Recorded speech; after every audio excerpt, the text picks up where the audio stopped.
আজই ডাউনলোড করুন আর এনজয় করুন আপনার পছন্দের শো। যমজ বোনের ব্যাপারে খোঁজ পেলাম ঠিকই, কিন্তু দিয়া আর রিয়ার আসল সত্যিটা আমাদের কিন্তু এখনো জানা বাকি। দিয়া আর রিয়া দুই যমজ বোন।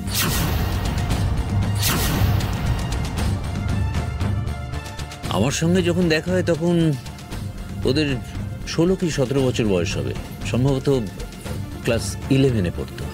দুই বোন দেখতে হুবহু এক হলেও স্বভাবে ছিল একেবারে আলাদা।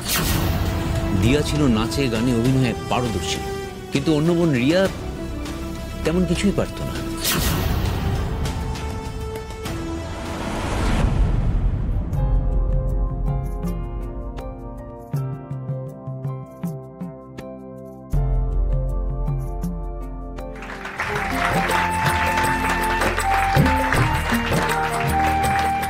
ওকে একদম তোমার মতো দেখতে, যমজ বোন নাকি?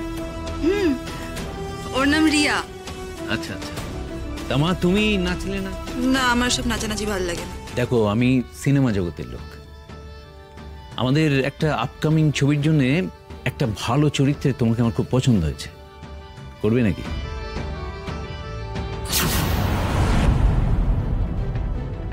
সেখান থেকেই দিয়াকে আমি নন্দিনী ছবির নায়িকা হিসেবে সিলেক্ট করি।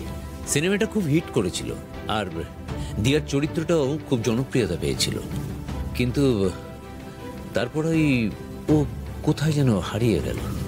একদমই তাই। কিন্তু এরপরে 5 বছর আমি আর কোনো সিনেমায় ওকে দেখিনি। তারপর হঠাৎই একদিন তপন শাহর ভাগ্যবিধাতা ছবিতে ওকে দেখলাম নায়িকা হয়ে ফিরে এসেছে। নতুন নাম নিয়েছে মধুবনী। দিয়া ফিরে এসেছে জানার পর আমি স্টুডিও পাড়তে যাই ওর সাথে দেখা করতে। ও মনে হয় তখন আশা ভালোবাসার শুটিং করছিল, কিন্তু আমাকে দেখে একদমই পাত্তা দিতে চাইল না। অথচ কি মিশুকে প্রাণোচ্ছল মেয়ে ছিল দিয়া। অবাক লাগে। ঋতুদি, আমার টুকরো টুকরো সন্দেহগুলো ক্রমশ এক জায়গায় হয়ে একটা স্পষ্ট চেহারা নিচ্ছে। আমি বুঝতে পারছি ঋতুদি মধুবনী একটা সাংঘাতিক খেলা খেলছে। যমজ বোনের ব্যাপারে খোঁজ পেলাম ঠিকই, কিন্তু দিয়া আর রিয়ার আসল সত্যিটা আমাদের কিন্তু এখনো জানা বাকি। আর সেই ব্যাপারে জানতে গেলে আমাদের সেখানে যেতে হবে যেখানে দিয়ার উত্থান।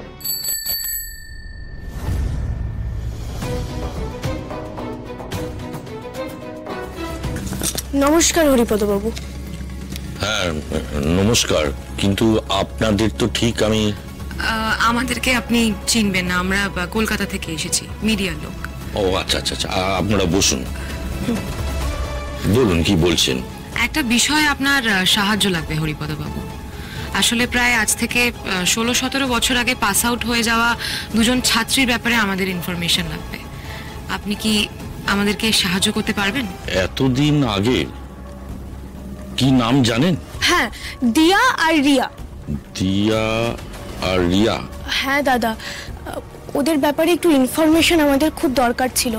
আপনাকে দেখে মনে হচ্ছে আপনি বেশ পুরনো মানুষ এই স্কুলের। আমাদের যদি একটু সাহায্য করেন এই বিষয়ে, একটু মনে করে দেখুন না। কিছু মনে পড়ছে? নাম দুটো চেনা চেনা লাগছে। ওরা যমজ বোন ছিল, একজন খুব ভালো নাচতো। ও হ্যাঁ হ্যাঁ, মনে পড়েছে।